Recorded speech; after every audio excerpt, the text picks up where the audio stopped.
periodismo sin Photoshop. Finalmente se cumplió la amenaza, está con nosotros un joven, voy a decir joven ya para ver que si por lo menos se colorea, pues, ¿no? Rudy, ¿qué Rudy será? ¿Cuellar será? ¿Quién es usted? El único Rudy Cuellar de Santa Cruz. ¿Cuyo hijo es? Hijo de mi padre, ¿no? Y Carmelo Cuellar No, Jiménez. a ver, tenemos que hablar ya. Vamos Días, a ser serios. Rudy Cuellar Rivero. Yo hago cuestión siempre de decir el apellido materno también, Rudy. Sí. ¿No? Creo que es muy importante. Rudy está viniendo hoy en calidad de hijo de un excombatiente de la guerra del Chaco, don Carmelo Cuellar Jiménez. Primer satinador, y ahorita nos va a decir que es un rol muy importante, que parece mentira que hubiera habido una guerra y que el padre de uno hubiera estado ahí, ¿no? ¿O no, Rudy? Sí, bueno, siempre lo cuento como anécdota porque en realidad mi padre, yo soy el menor de los hijos de mi padre, somos 2 hermanos. ¿12? 2 hermanos y yo fui el menor. Un equipo de fútbol. Así es. Y mi papá me tuvo ya prácticamente en su tercera edad, ¿no? De 60 años. Y cuando mi padre iba, por ejemplo, a las reuniones de colegio, mis compañeros me preguntaban si era mi padre o era mi abuelo, porque los padres de familia eran jóvenes, ¿no? Y resulta que mi papá era mayor, tenía 70 años, 75 años, pues, y reunirse con padres de familia de 25, 30 años, pues, como que no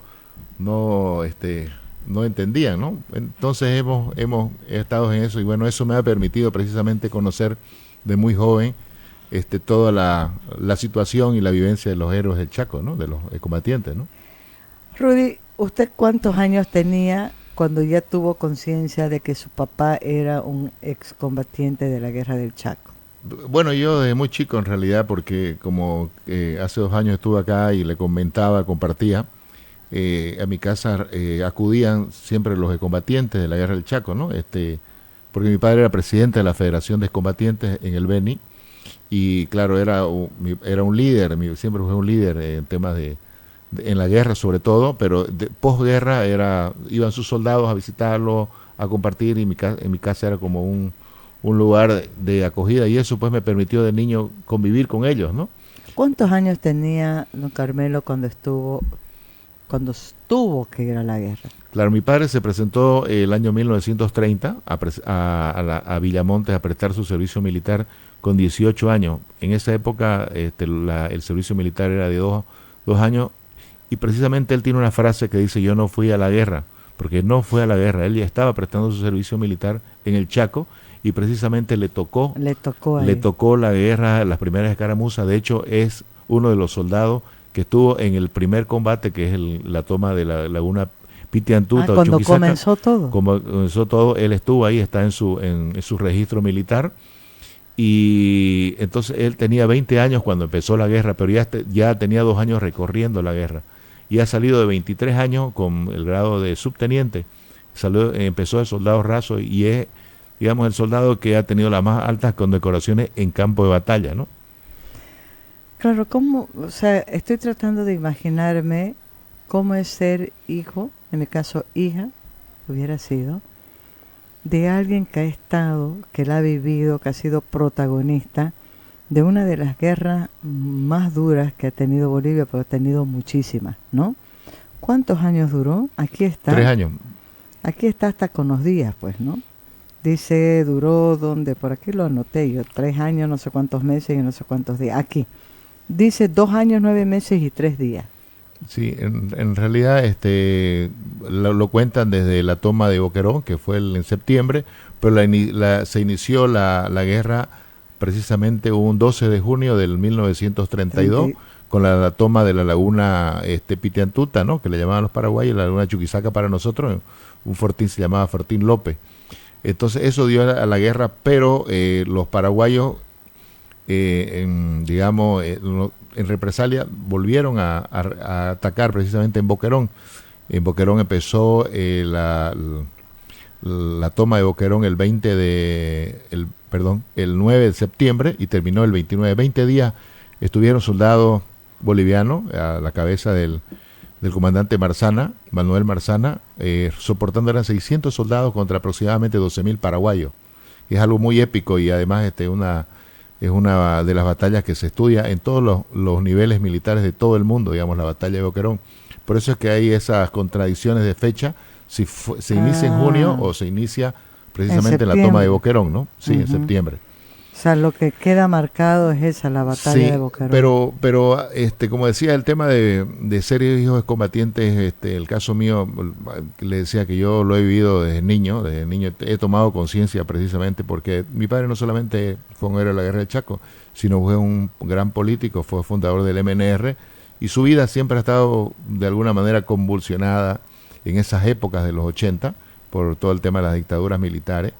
Fíjese que yo nací en un pueblo que se llama Magdalena, mi padre huyendo de un poco de la dictadura, perseguido políticamente, y luego nos trasladamos a otro pueblo que se llama San Ignacio de Mojo, también precisamente perseguido, hasta que el año 74 nos fuimos a Trinidad, la familia, y ya con un poco con el aval, como le llaman, la amnistía de que no lo iban a tocar más, digamos, ¿no? O sea, que no lo iban a perseguir más. Mire, entonces, usted, ¿no? Alguien que debería de ser tratado como un héroe estaba perseguido. Sí, eran las dictaduras militares, pero fíjese que hay unas contradicciones ahí yo recuerdo de niño que nos decían los propios militares o enviados por los militares, mi coronel, porque mi padre era coronel de ejército, mañana tenemos instrucciones de tomar su casa, así que un día antes había alguien, un civil, que nos avisaba y teníamos que salir huyendo, mi padre, con toda la familia, ¿no?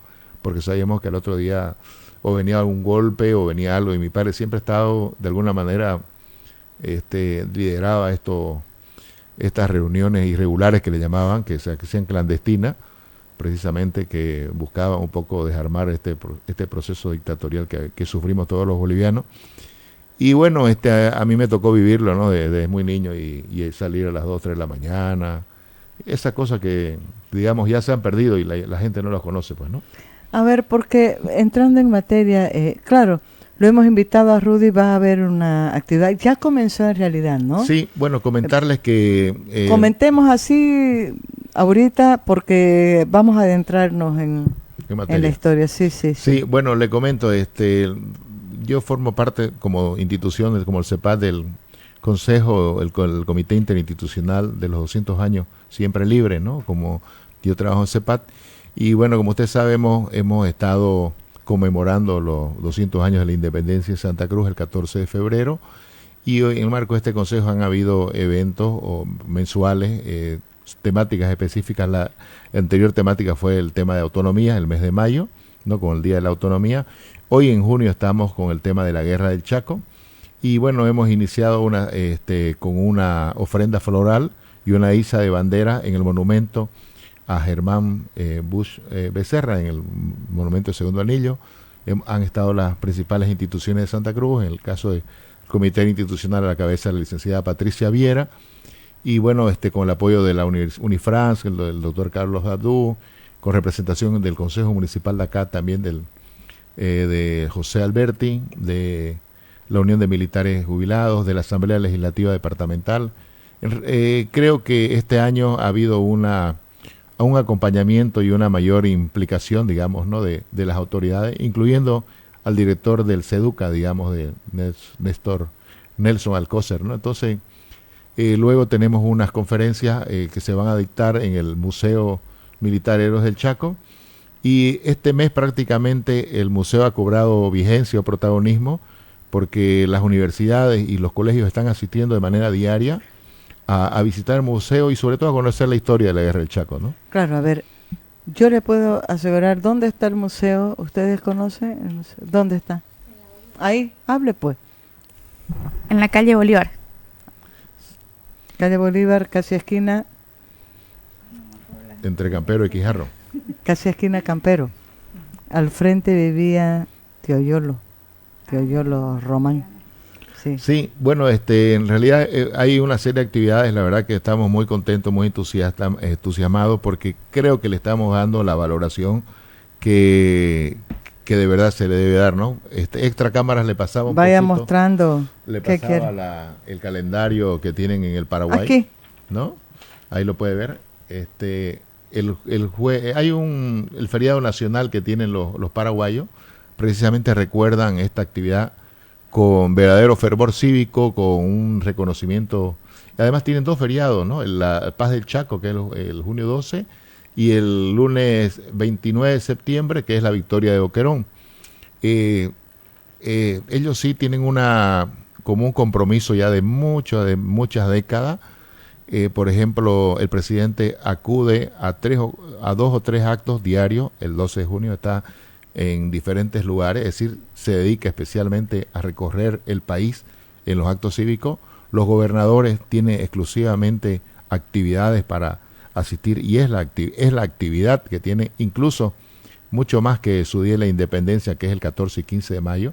Hay una apropiación de parte de la ciudadanía de la fecha, es decir, hay un acto cívico, participan las instituciones, juegos artificiales, hay una serie de exhibiciones aéreas, exhibiciones que ahorita militares. vamos a hablar, a ver, porque estamos hablando ya, nosotros que sabemos de qué estamos hablando, estamos hablando de la guerra del Chaco entre Bolivia y Paraguay, que comenzó en el 32, terminó en el 35, 90 años del cese de hostilidades. Ese es el tema central se va a recordar el 14 de junio. El 14 de junio, y comentarles que en el caso de Santa Cruz se va a hacer un acto protocolar en el Museo Héroes del Chaco, precisamente porque estamos concentrando las actividades ahí. Se va a realizar una actividad precisamente organizada por el Comité Institucional, la Gobernación, el mismo museo, ¿no? Y bueno, una serie de instituciones que vamos a rendir homenaje a estos héroes que así se lo merecen, ¿no? A ver, estaba hablando que van a haber conferencias. Quiero que diga el día y la hora, porque sí creo que ahí deberían de ir jóvenes, viejos, porque estoy segura que muchos de mi generación, tercera edad, tampoco pueden dar detalles de qué lo que ocurrió, y ahí vamos a hablar de cómo está esto en el olvido. Pero de las fechas, el horario. Hay 2 conferencias el día 11 de junio, el miércoles 11 de junio en el Museo Militar Héroes del Chaco. Este miércoles, uno es precisamente organizado por la Academia Militar de Historia del Ejército, que lo van a realizar el miércoles a las 7 de la noche, de 7 a 8. Están abiertos a todo público, y van a compartir ahí expositores precisamente de la Academia de Historia Militar. El otro evento, que es el mismo miércoles, en el mismo lugar también, pero a partir de las 8 de la noche, van a estar Paula Peña, Darwin Pinto y mi persona, compartiendo un poco el impacto de la guerra del Chaco en el desarrollo de Santa Cruz y de Bolivia. Va a estar uno enlazado al otro, de 7 a 8 uno y de 8 a 9 exactamente, ese es un poco el programa de conferencia. Y hay otro también que es organizado por la Asociación de Periodistas, a la cabeza de el nuevo presidente de Marco Antonio Curi, que lo van a realizar en la Universidad Privada Domingo Savio el día lunes, la verdad que no recuerdo la fecha, pero el día es 24 en la Universidad Privada Domingo Savio, ¿no? La subsiguiente semana, ¿no? Y bueno, la actividad central es el viernes 13 en el museo, con este acto protocolario de hice bandera, ofrenda floral y participación institucional de homenaje a nuestros héroes, ¿no?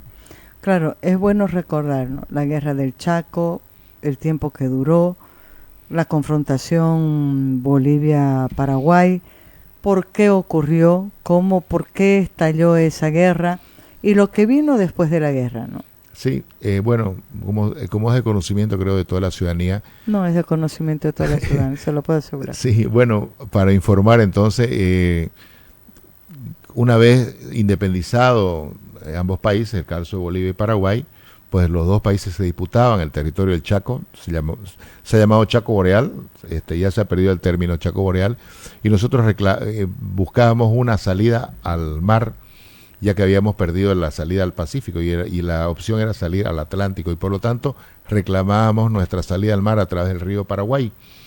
Y nuestra opción más conveniente era llegar precisamente hasta el frente donde lo que está Asunción, hasta el río Paraguay. Hasta ahí, esas eran nuestras pretensiones. Nosotros demandábamos ese territorio como nuestro, porque al haber la independencia de ambos países, no estaban definidas totalmente los límites de los países. Entonces había siempre la disputa de límites entre todos los países que se independizaron, ¿no?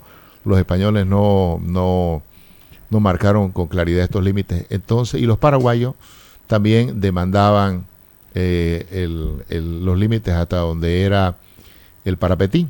Decían que el Chaco paraguayo debía llegar hasta el Parapetí, que es prácticamente todo el Chaco boliviano. Entonces, ambos teníamos intereses. En el caso de Bolivia, era llegar al mar, al Atlántico, a través del río Paraguay, y en el caso del Paraguay era tomar, digamos, los pozos petroleros o la riqueza hidrocarburífera que teníamos nosotros, ¿no? Que tenía el lado boliviano, que estaba en territorio que nosotros administrábamos. Ya se conocía. Por supuesto, ¿no? Por supuesto. La guerra no se la hizo en la noche a la mañana. Estos vaivenes políticos y militares han tardado 60 años, digamos, en estallar, digamos, hasta que, como se dice, reventó el puchicho. Yo estaba revisando una documentación de un gran historiador, el coronel Alberto Reque, donde muestra precisamente toda la creación de los fortines que se iban desarrollando de manera progresiva y anual en esta zona. Y bueno, y una de las cosas que uno encuentra es cómo hay aceleran la creación de fortines militares precisamente en la década del 1930, ¿no? Que fue por eso es que hay poblaciones como Roboré, por ejemplo, que no tiene más de 100 años, que se forman precisamente, que se conforman para dar, digamos, soberanía de estos territorios, ¿no? Es que le estoy pasando a Davico 2 mapas, le he pasado para que podamos más o menos buscar, y eso le voy a pedir, Davico, vamos a ir compartiendo la foto en la medida que pueda Rudy también explicarlas, ¿ya? Vamos a ver el tiempo porque quiero aprovechar todo lo que podamos. No puede ser posible que son las 11:48. No, porque hay un tema central que usted viene también tocando en esa... muéstrelo pues el libro, en esa tecla, que es cómo no se ha puesto en valor en la historia de Bolivia lo que ocurrió en la Guerra del Chaco, quiénes fueron esos héroes. Por ejemplo, Bush. Estoy segura que la mayoría que pasa por el Segundo Anillo y la avenida Bush, está la rotonda, ve una estatua más y no sabe quién es ese señor que está ahí. Claro, en efecto, ¿no? Ahí lo tocamos hace 2 años atrás, precisamente la falta de formación educativa en la historia de la Guerra del Chaco, para que más o menos nos situemos. Imagínense que durante 3 años seguidos, en esa época habían 4 o 5 medios de comunicación escrita en Santa Cruz, El Oriente y otros medios, y todos los medios hablaban de la guerra. O sea, imagínense leer, así como estamos ahorita mirando la televisión y mirando las redes sociales, todos los temas de bloqueo y todos los temas electorales. Imagínense 3 años, guerra, muerte, toma, muerte, porque fue el acontecimiento histórico más importante del siglo XX en Bolivia y uno de los principales en Sudamérica. Está entre los 3 acontecimientos históricos más importantes de Sudamérica, y en temas bélicos ha sido el primero en Sudamérica, porque además han tenido muchos muertos, era una guerra muy fuerte, muy feroz, digamos. Entonces ha habido una incidencia importante en la población, porque la población tenía que subsistir un poco hasta para aprovisionar a los soldados. Era un tema constante. Imagínense que Santa Cruz o Bolivia esté en constante noticias sobre esta guerra. Entonces forma parte de la historia, no podemos. Además, algo importante, hay algunos historiadores que dicen que fueron 16.000 cruceños, otros llegan hasta 25.000, no hay un dato exacto.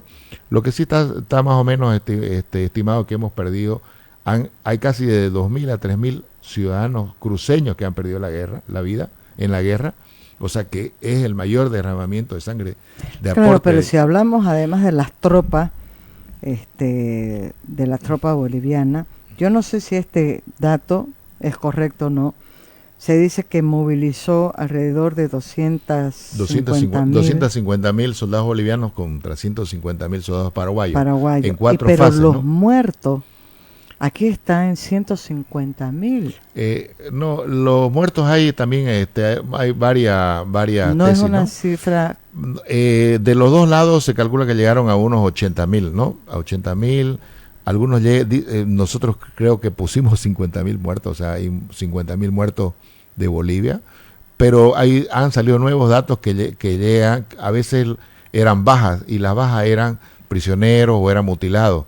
Entonces los muertos reales creo que no pasan de los 35.000, 34.000. Pero igual imagínense en qué época estamos hablando, pues, ¿no? Es muchos muertos. ¿Cuál era la población en esa época? Es mucho, y claro, nosotros, el caso de Santa Cruz, creo que teníamos en todo el departamento cerca de 250.000 en todo el departamento. Esta ciudad había unos 25.000 personas en esa época, pero ha habido casi entre 2.000 a 3.000 muertes de cruceños y de todos los niveles, porque a veces hay una discusión entre si los muertos eran indígenas o campesinos.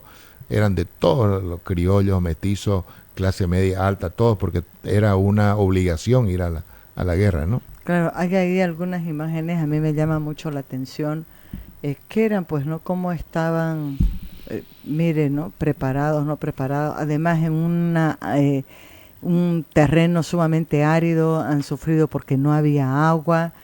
Ve las condiciones, estamos mostrando, qué pena que no todos pueden ver, mucha gente nos escucha en su auto, en la cocina, donde no están viendo la transmisión, pero las condiciones en las que pelearon. Ahora, dos datos que creo que son importantes remarcarlos, Rudy.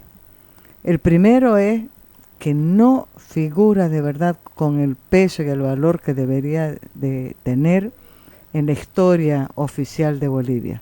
No Sí. se le da el detalle. Pero también hay una falla desde nosotros, desde el oriente, ¿o no? Sí, un poco para ver los resultados después de la guerra, ¿no?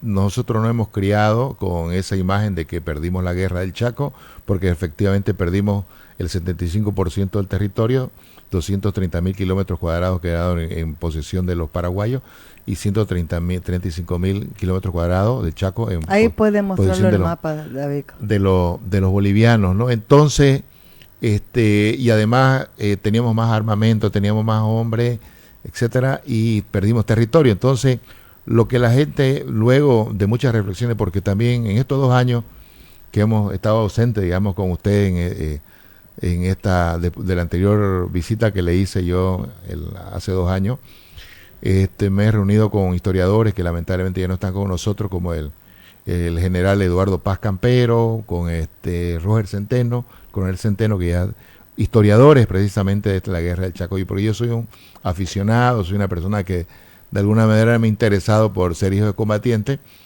y vemos los resultados, que los 2 objetivos que tenía nuestro ejército han sido cumplidos.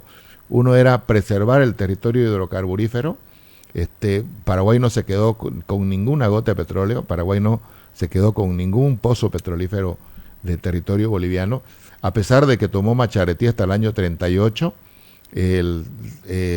pero las negociaciones que hizo Bush fueron recuperar también territorios que estaban en manos de los paraguayos, como Macharetí, una población que está en Chuquisaca y donde también se explotaba, donde se sigue explotando hasta actualmente.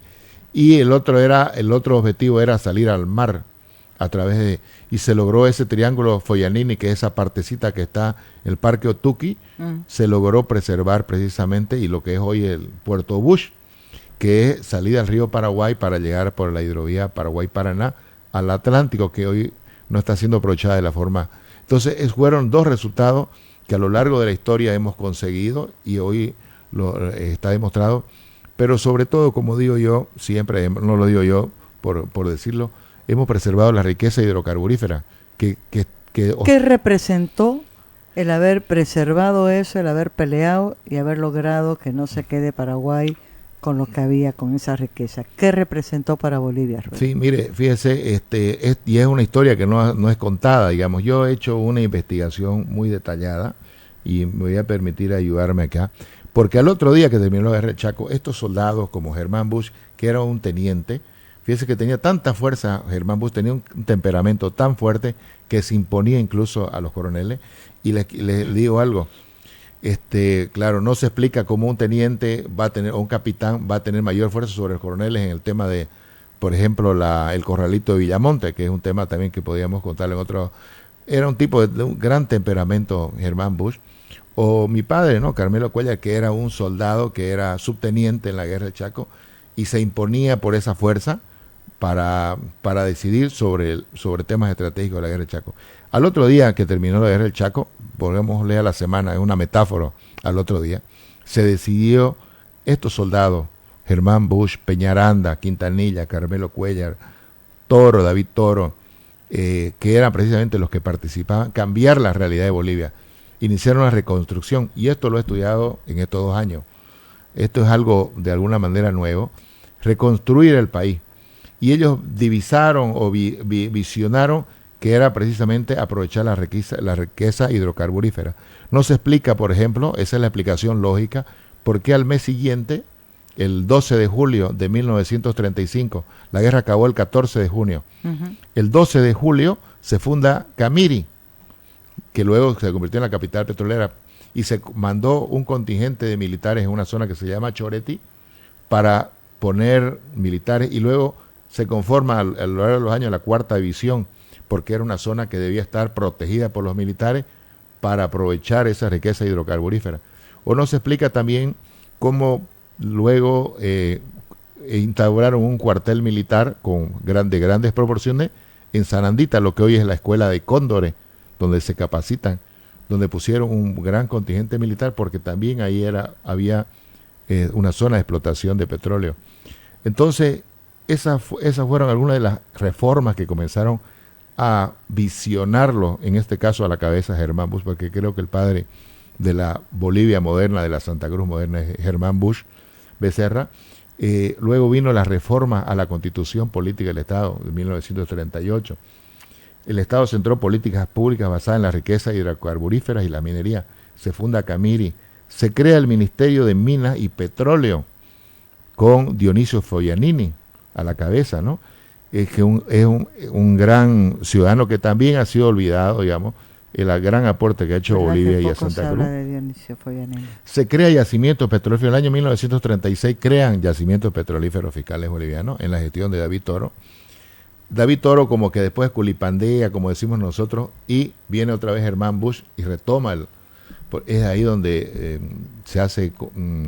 se convierte en presidente, y viene después las regalías del 11% del 38%. O sea, el impacto que ha tenido el 14 de junio en la historia de Bolivia y de Santa Cruz ha sido importante. Pero fue inmediato además, ¿no? Porque fue un periodo corto. Ya el siguiente año, el subsiguiente, claro, las cosas se fueron dando. Se estableció las regalías del 11%, que otra cosa que tardaron casi 30 años, 20 y tantos años en transferirse. En ejecutarla. Y eso representó una pelea que los años 50, 57, 59. Y hay otro tema que también leía en el libro de Carlos Hugo, el reciente libro de Carlos Hugo, la incorporación del Plan Bohan, ¿no? Que está acá. Que claro, que forma parte también del impacto que dio la guerra del Chaco.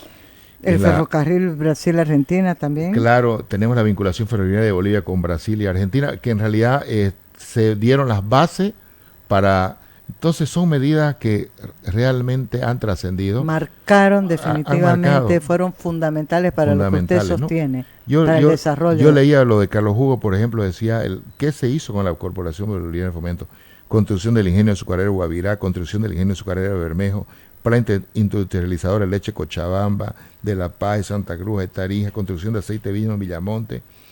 O sea, una serie de medidas que son realmente en pocos años han impactado y han trascendido hasta el día de hoy, digamos. Entonces, esa es la importancia del 14 de junio, y es por eso que creemos que la sociedad boliviana debemos de conocerla y darle el valor que corresponde, ¿no? a quienes defendieron la heredad nacional, ¿no? Ahorita vamos a hacer una cosa, me voy a robar unos por lo menos 4 minutos después del himno. En esta radio, usted ya la sabe, claro, en Marítima 100.9, 12 en punto, todos los días, sagrado, se escucha el himno cruceño. Así que vamos al himno y me robo unos minutitos. ¿Ya llegaron mis amigos? Pedro, a los dos ya. Por favor, al himno.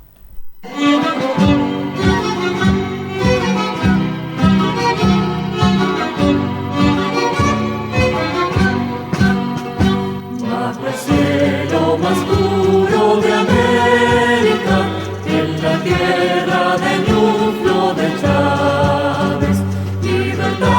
van trinando las aves, de sus gestos brindando el primor, de las flores el mundo galano, Ambrosía perfumada ofreciendo, libertad, libertad, van diciendo, en efluvios de paz y de amor.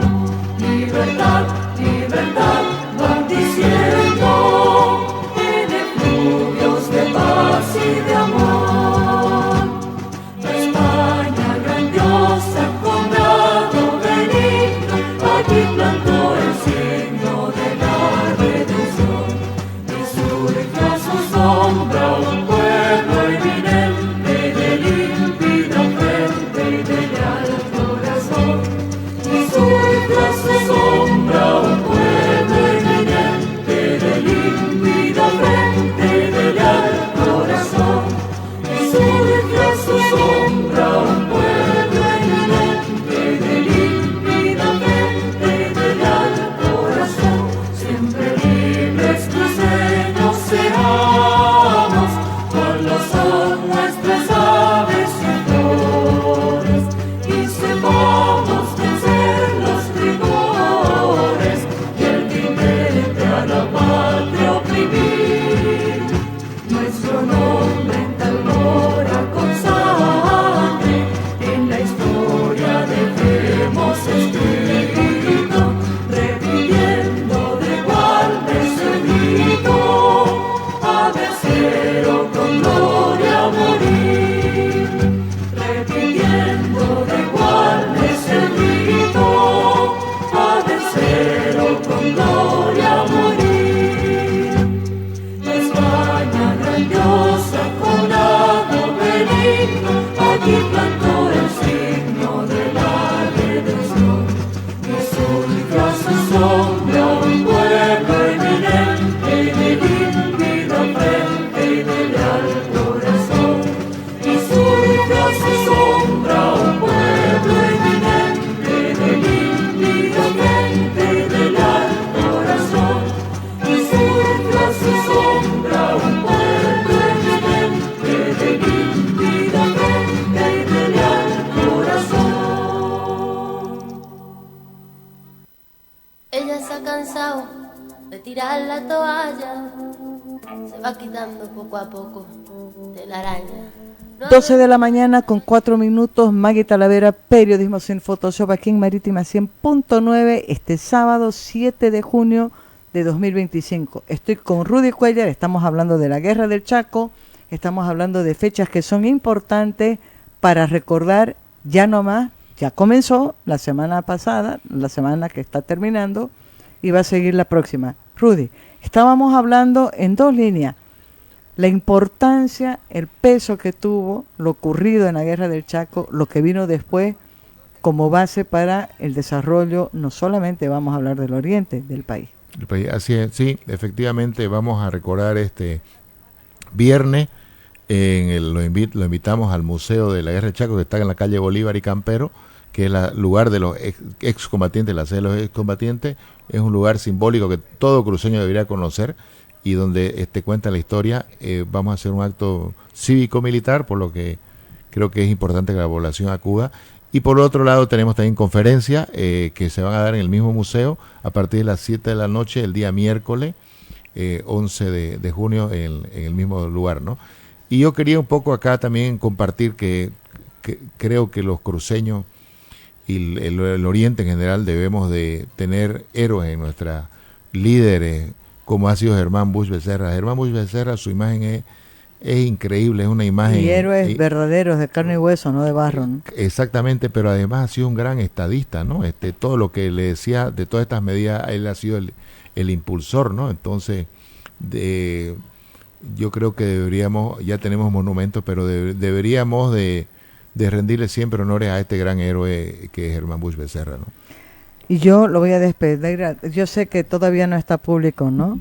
Pero estas reflexiones son de este señor que se llama Rudy y apellida Cuellar, hijo de excombatiente Carmelo Cuellar Jiménez, excombatiente de la Guerra del Chaco.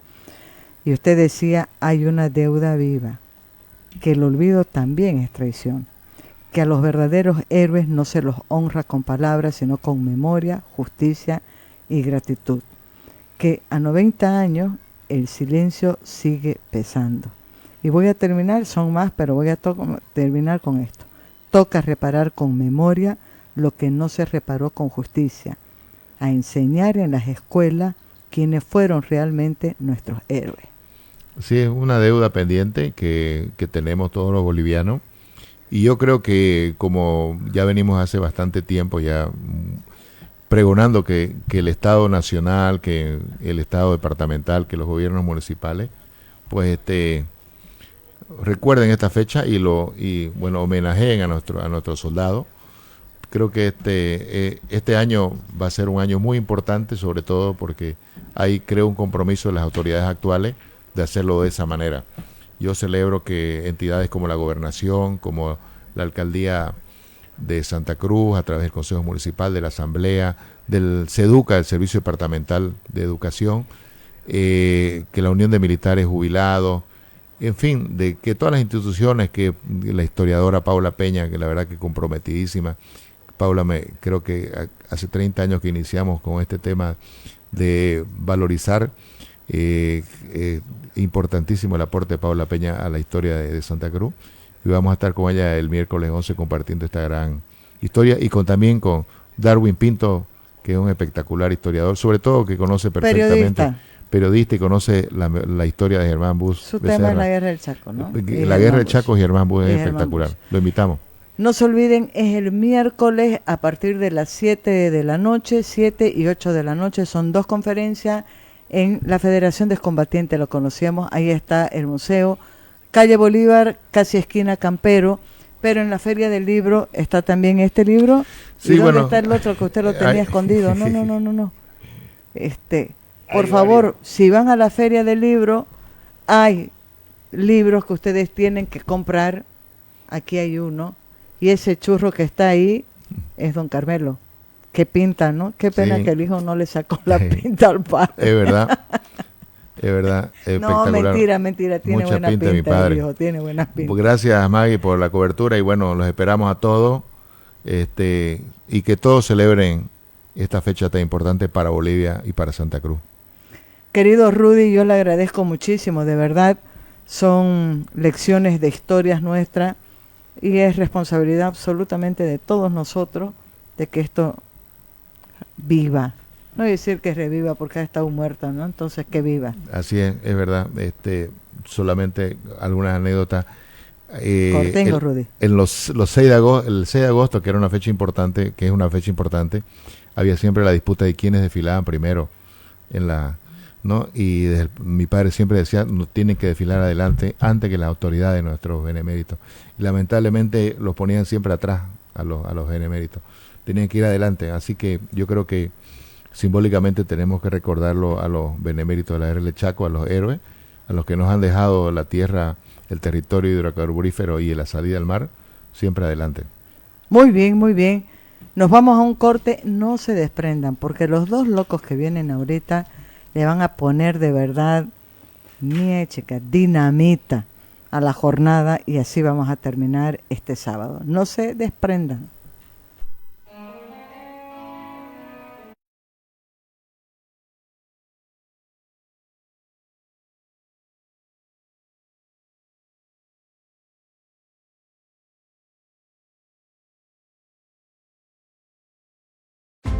Santa Cruz, tierra de grandes pasiones, de promesas y de historia. El Ramón Tahuiche Aguilera fue testigo de la pasión futbolera que marcó la historia de nuestro país. Fue escenario de grandes hitos deportivos. Aquí se disputaron copas internacionales y jugaron leyendas del fútbol como Pelé, Casillas y jugadores bolivianos que dejaron su huella, como Echeverri, Romero, Milton Melgar y otros. Ahora, el Tahuiche marcará un nuevo hito. Este 22 de noviembre será escenario de la final única de la Copa Sudamericana de Fútbol. Por ello, su gobernación de Santa Cruz lo está renovando, cumpliendo con normativas internacionales, estando a la altura de una final continental. Así, nos proyectamos al mundo con un escenario deportivo de talla internacional. Millones de personas tendrán sus ojos en Santa Cruz y en la final de la Copa Sudamericana. Además, en estos días mostraremos lo mejor de nosotros, nuestro potencial turístico, nuestra cultura y la calidez de nuestra gente. El Tahuichi estará presente para hacer historia una vez más. Santa Cruz, ni te imaginas.